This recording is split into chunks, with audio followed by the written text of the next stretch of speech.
Hello, all my dear students. Very good morning, all of you. Students, today we will read chapter 2 in history. And the name of the chapter is From Trade to Territory, यानी कि east India company के बारे में हम इस chapter में पढ़ेंगे। आप सभी को पता है कि ईस्ट इंडिया कंपनी का भारत में आने का मेन पर्पस था व्यापार, लेकिन व्यापार करते करते वो किस तरह से भारत में ही इस्टेब्लिश हो गई, पावरफुल हो गई, वो हम इस चैप्टर में देखेंगे। देखिए, आप लोग इन दोनों पिक्चर्स में डिफरेंस देख सकते हैं, ध्यान से देखिएगा। पहली पिक्चर में जो है वो देखिए, वो ब्रिटिशर है, वो एक राजा के सामने खड़ा है और ये लग रहा है कि शायद वो किसी चीज़ की परमिशन ले रहा है राजा से। और सेकंड पिक्चर में आप देख सकते हैं कि जो ब्रिटिशर है वो खुद थ्रोन पर बैठा है, वो थ्रोन पर बैठा है और क्या कर रहा है, वो परमिशन देता हुआ प्रतीत हो रहा है। तो ऐसा क्या हुआ भारत में, ऐसा क्या क्या चेंजेस हुए, ऐसा क्या कुछ हुआ, क्या कौन सा इंसिडेंट हुआ कि जो ब्रिटिशर फर्स्ट पिक्चर में राजा से परमिशन ले रहा है, सेकंड पिक्चर में वही जो ब्रिटिशर है वो थ्रोन पर बैठा हुआ है। तो इसीलिए हम इस चैप्टर में पढ़ेंगे द कंपनी एस्टैब्लिशेस पावर, कि व्यापार करते करते किस तरह से ईस्ट इंडिया कंपनी भारत में ही इस्टेब्लिश हो गई। Aurangzeb was the last powerful Mughal ruler. देखिए, औरंगजेब जो हैं वो लास्ट मुग़ल रूलर्स में लास्ट पावरफुल रूलर थे, who had established control over a very large part of India, यानी जिन्होंने भारत के बहुत बड़े पार्ट में अपना कंट्रोल एस्टैब्लिश किया था। किन्होंने? औरंगजेब ने। But after his death in 1707, लेकिन देखिए, औरंगजेब के बारे में बता रहे हैं कि औरंगजेब जो है वो लास्ट मुग़ल रूलर थे जो कि बहुत ज़्यादा पावरफुल थे, जिन्होंने भारत के बहुत बड़े भाग पर अपना कंट्रोल एस्टैब्लिश किया था। लेकिन आफ्टर हिज डेथ इन 1707, लेकिन जब 1707 में औरंगजेब की डेथ हो गई, तब क्या हुआ? Mughal governors, subedars and big zamindars establish their own small kingdoms, यानी 1707 में औरंगजेब की मृत्यु के बाद मुग़ल गवर्नर्स, जिसे कि सूबेदार्स भी कहा जाता है, तो सूबेदार्स और जितने भी बड़े बड़े जमींदार थे उन्होंने अपने छोटे छोटे किंगडम्स एस्टैब्लिश कर लिए। This result into deterioration of Delhi as an effective centre, तो इसका रिज़ल्ट क्या निकला कि दिल्ली का एक इफ़ेक्टिव सेंटर के रूप में पतन हो गया, यानी कि औरंगजेब की मृत्यु के बाद छोटे छोटे जितने भी सूबेदार थे और जितने भी बड़े बड़े जमींदार थे, उन्होंने अपने साम्राज्य स्थापित किए। East India Company came to the east in 1600, यानी ईस्ट इंडिया कंपनी जो है वो ईस्ट में कब आई थी? 1600 में। It acquired a charter written grant from Queen Elizabeth I, granting it the sole right to trade in East। देखिए, east में 1600 में ईस्ट में आने से पहले ईस्ट इंडिया कंपनी ने क्वीन एलिजाबेथ से एक रिटर्न परमिशन, चार्टर यानी क्या होता है, एक रिटर्न परमिशन ली थी, जिसके अंतर्गत इन्हें ईस्ट में भारत के पूर्वी भाग में व्यापार करने की अनुमति दी गई थी। किसको दी गई थी? ईस्ट इंडिया कंपनी को। This enabled the company to trade fearlessly in East without any competitor. अब जब ईस्ट इंडिया कंपनी को रिटर्न में परमिशन मिल गई थी क्वीन एलिजाबेथ से, तो अब वो फियरलेसली ईस्ट में व्यापार कर सकते थे विदाउट एनी कॉम्पिटिटर, यानी बिना किसी कॉम्पिटिटर के। फ्रॉम इंग्लैंड में बिना किसी कॉम्पिटिटर के अब वो व्यापार कर सकते थे। But was it easy for East India Company to trade in India? East India Company को तो ये लग रहा था कि वो बिल्कुल फियरलेसली व्यापार कर सकते हैं, लेकिन क्या ये पॉसिबल था? ईस्ट इंडिया कंपनी के लिए व्यापार करना क्या आसान था? नहीं था। क्यों? Portuguese in 1498 at Calicut, Dutch at Pulicat in 1595 and French in Pondicherry 1664, यानी कि ईस्ट इंडिया कंपनी को ये लग रहा था कि उनके कोई कॉम्पिटिटर नहीं होंगे ईस्ट में, जब वो व्यापार करेंगे तो उनके कोई भी कॉम्पिटिटर नहीं होंगे। बट एक्चुअल में ऐसा नहीं था, क्योंकि ईस्ट में ऑलरेडी वहाँ पर व्यापार करने के लिए उनके राइवल्स पहले से ही मौजूद थे। और वो कौन कौन थे? पुर्तगीज़ जो कि 1498 में आ चुके थे, डच जो कि 1595 में आ चुके थे, और फ्रेंच जो कि 1664 1864 में आ चुके थे। What did company do then? अब जब अपने कॉम्पिटिटर्स उन्हें मिले तो उसके बाद कंपनी ने क्या किया? In order to safeguard their interest, each and every trading company entered into trade war. अब अपने आप को सेफगार्ड में रखने के लिए ईस्ट इंडिया कंपनी ने कहाँ एंटर किया? व्यापारिक युद्ध में, ट्रेड वॉर में ही एंटर किया। They started sinking ships of their rivals, blocked routes, fortified their trading post, यानी कि अब उन्होंने अपने आप को सेफगार्ड में रखने के लिए अपने अपने जो भी राइवल्स थे उनके जहाज़ों को डुबोना शुरू कर दिया, रूट्स को ब्लॉक करना स्टार्ट कर दिया। अब वो किसी न किसी तरह से तो उनसे कॉम्पिटिशन करेंगे। अब देखिए, East India Company begins trade in Bengal. East India Company ने अब बंगाल में व्यापार करना कैसे स्टार्ट किया? First English factory setup on the banks of river Hooghly in 1651। 1651 में पहली जो इनकी फैक्ट्री थी, इंग्लिश फैक्ट्री, वो सेटअप हुई। कहाँ सेटअप हुई? रिवर हुगली के बैंक में, तट पर। The company made its warehouses offices. कंपनी ने अपने वेयर हाउसेज और ऑफिसेज बनवाए। By 1696 it began building a fort around the settlement, यानी 1696 में इन्होंने फोर्ट बनवाया। Bribed officers and got Deewani of 3 villagers including Kalikata now called as Kolkata, यानी कि जितने भी ब्राइब्ड ऑफिसर्स थे उन्हें दीवानी राइट मिल गया था। दीवानी राइट क्या होता है स्टूडेंट्स? दीवानी राइट होता है जिसके अंतर्गत रेवेन्यू कलेक्ट करने का अधिकार इन्हें दिया जाता है। द कंपनी गॉट अ फरमान। देखिए फरमान क्या होता है? फरमान वही सेम चीज़ है। फरमान एक रिटर्न ऑर्डर होता है, एक रॉयल ऑर्डर होता है।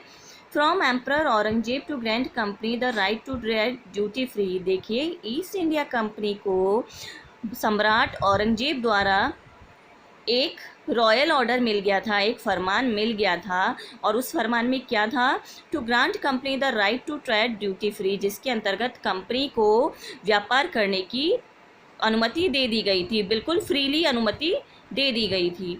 How trade led to battles. लेकिन देखिए व्यापार करते करते किस तरह से युद्ध की शुरुआत हुई। Nawab of Bengal Sirajuddaulah 1756 reviews all the grants to Britishers. जब ब्रिटिशर्स यानी जब ईस्ट इंडिया कंपनी अपनी पावर का मिसयूज़ करने लगी तो बंगाल के जो नवाब थे सिराजुद्दौला, उन्होंने ब्रिटिशर्स को जितने भी ग्रांट्स दिए गए थे उन सबको रिफ्यूज़ कर दिया था। कब? 1756 में। Control over company. देखिए ही ऑर्डर्ड ब्रिटिशर्स टू पे रेवेन्यू एंड स्टॉप फोर्टिफिकेशंस। उन्होंने ब्रिटिशर्स को रेवेन्यू पे करने के लिए कहा और उनकी पावर्स जो वो मिसयूज़ कर रहे थे उसे स्टॉप कर दी। Captured company officers at Kasim Bazar factory. उन्होंने कंपनी के ऑफिसर्स को कासिम बाज़ार की फैक्ट्री में कैप्चर किया। And established control over Calcutta's fort. और कलकत्ताज फोर्ट में अपना कंट्रोल एस्टैब्लिश किया। किसने एस्टैब्लिश किया? ये फरमान किसने जारी किया था स्टूडेंट्स? ये कंट्रोल किसने किया था? किसके बारे में पढ़ रहे हैं हम? नवाब सिराजुद्दौला के बारे में पढ़ रहे हैं।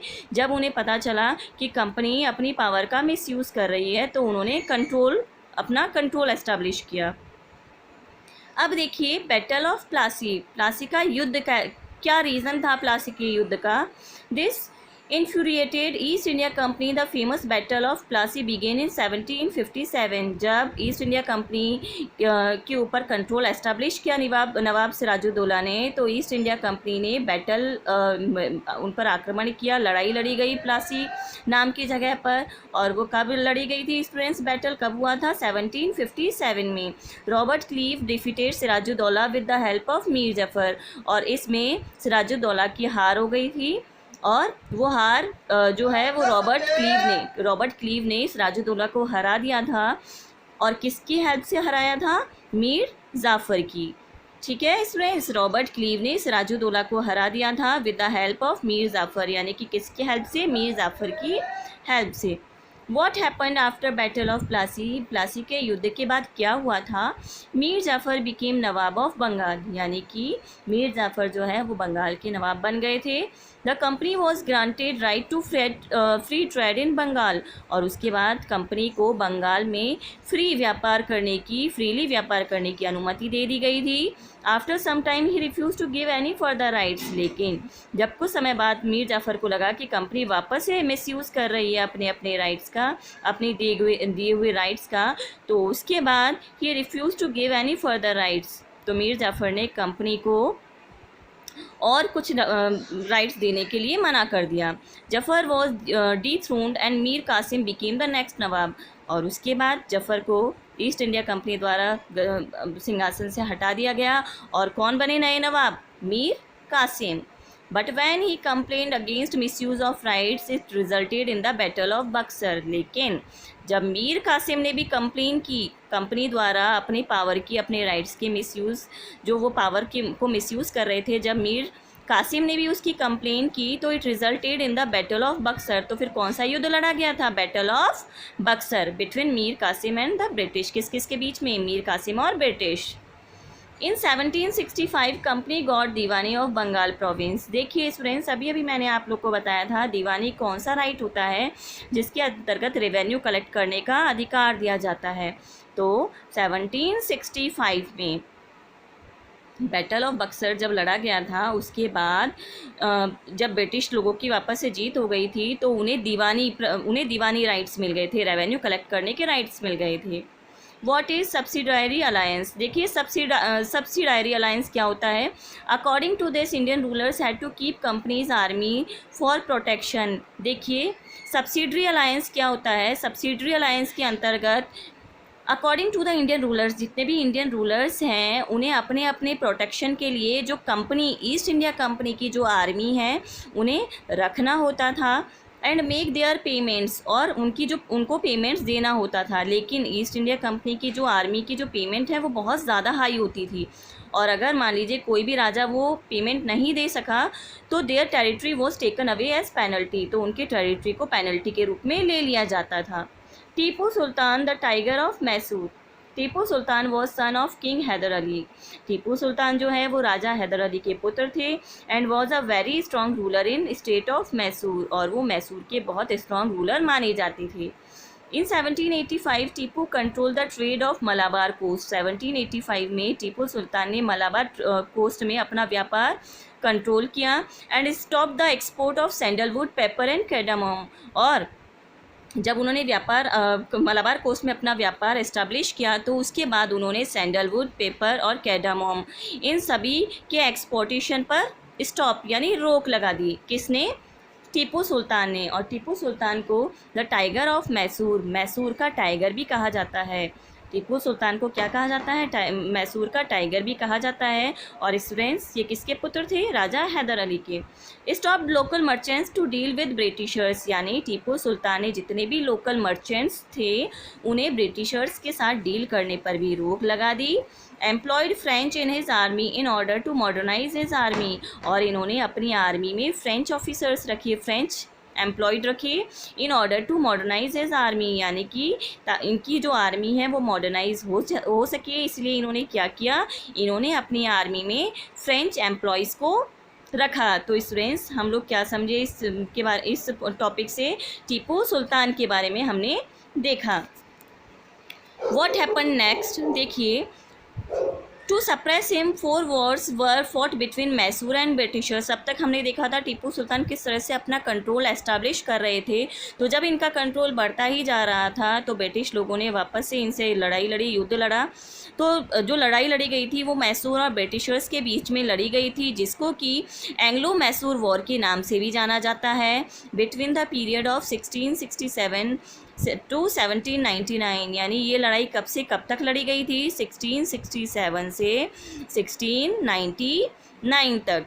देखिए, मैसूर और ब्रिटिशर्स के बीच में जो लड़ाई लड़ी गई थी उसे एंग्लो मैसूर वॉर कहा जाता है। और इस लड़ाई का जो टाइम पीरियड है वो कब से कब तक था? 1767 से 1799 तक।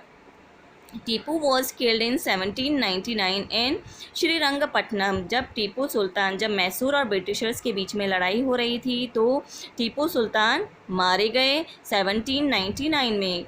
कहाँ पर मारे गए? श्रीरंगपट्टनम नाम की जगह पर मारे गए। Wodeyars were now the new kings. और जब टीपू सुल्तान मारे गए तो इनकी मृत्यु के बाद जो नए राजा बने थे वो कौन थे? वो थे वोडियर्स। टीपू सुल्तान की मृत्यु के बाद वोडियर्स नए राजा बने थे।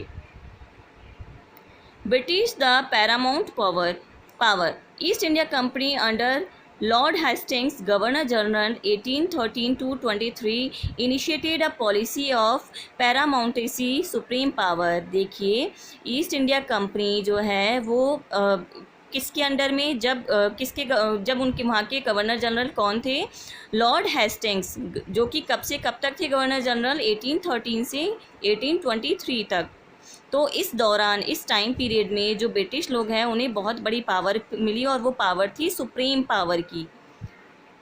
Doctrine of lapse, conceptualized by Lord Dalhousie, Governor General of India 1848 to 56. Under this, any king who does not had a natural heir had to give away his territory to the Britishers. देखिए लेप्सी का जो doctrine है उसके अंतर्गत governor general द्वारा, जो कि कौन थे गवर्नर जनरल? लॉर्ड डलहौजी, 1848 से 1856 तक जो भारत के जो गवर्नर जनरल थे वो थे लॉर्ड डलहौजी। और इन्होंने एक नया कॉन्सेप्ट जारी किया जिसके अंतर्गत अगर किसी भी राजा का कोई पुत्र नहीं है, ठीक है, अगर उनकी कोई संतान नहीं है तो उनका had to give away his territory. तो अगर संतान नहीं है तो उन्हें अपना जो टेरिटरी है वो किसको देना होगा? वो ब्रिटिशर्स को देना होगा। ये कॉन्सेप्ट किसके द्वारा जारी किया गया था? लॉर्ड डलहौजी के द्वारा। List of territories acquired under doctrine of lapse are as follows. तो देखिए इस कॉन्सेप्ट के अंतर्गत ब्रिटिश लोगों ने किन किन राजाओं की टेरिटरी को ले लिया था? एक तो स्टेट ऑफ सतारा इन 1848, सतारा की स्टेट को ले लिया 1848 में। सेकेंड स्टेट ऑफ संबलपुर इन 1850, यानी संबलपुर के स्टेट को 1850 में। उदयपुर इन 1852, उदयपुर को ले लिया था 1852 में। एंड झांसी इन 1857, और झांसी को ले लिया था, कब ले लिया था? 1857 में। तो स्टूडेंट्स अभी हमने देखा डॉक्ट्रिन ऑफ लेप्सी के अंतर्गत क्या था? जिस भी राजा की कोई संतान नहीं थी तो उस राजा को क्या करना होता था? अपनी जो टेरिटरी है उसकी मृत्यु के बाद जो उसकी जो टेरिटरी है वो किसके द्वारा हड़प ली जाती थी, किसके द्वारा ले ली जाती थी? वो ब्रिटिशर्स के द्वारा ले ली जाती थी डॉक्ट्रिन ऑफ लेप्सी के अंतर्गत। The company army, in order to protect themselves from enemies, यानी कंपनी ने अपने आप को प्रोटेक्ट करने के लिए, एनिमीज़ से प्रोटेक्ट करने के लिए, and trade drivers, the company now needed army, अपने आप को दुश्मनों से और ट्रेड ड्राइवर से प्रोटेक्ट करने के लिए अब ईस्ट इंडिया कंपनी को किसकी ज़रूरत थी? आर्मी की। So they started recruiting Indian soldiers as well, इसीलिए उन्होंने अपनी आर्मी में किसको लेना स्टार्ट कर लिया? इंडियन सोल्जर्स को। तो स्टूडेंट्स इस तरह से हमने पढ़ा कि किस तरह से ईस्ट इंडिया कंपनी व्यापार करने के उद्देश्य से भारत आई थी, और भारत में आने के बाद जिस कंपनी का उद्देश्य व्यापार करना था वो यहीं आके सेटल हो गई और यहाँ पर एक पावरफुल कंपनी बन गई। So students you just look the video carefully. If you have any doubt, any question, then you can ask me, you can talk to me students. You can write the main points of this chapter. आप लोग इस chapter के जितने भी main points हैं वो उसको लिख सकते हैं, उसे राइट डाउन कर सकते हैं। So thank you students for your patience. Thank you all. Stay home, stay safe all students. Keep learning. Bye all students. Take care.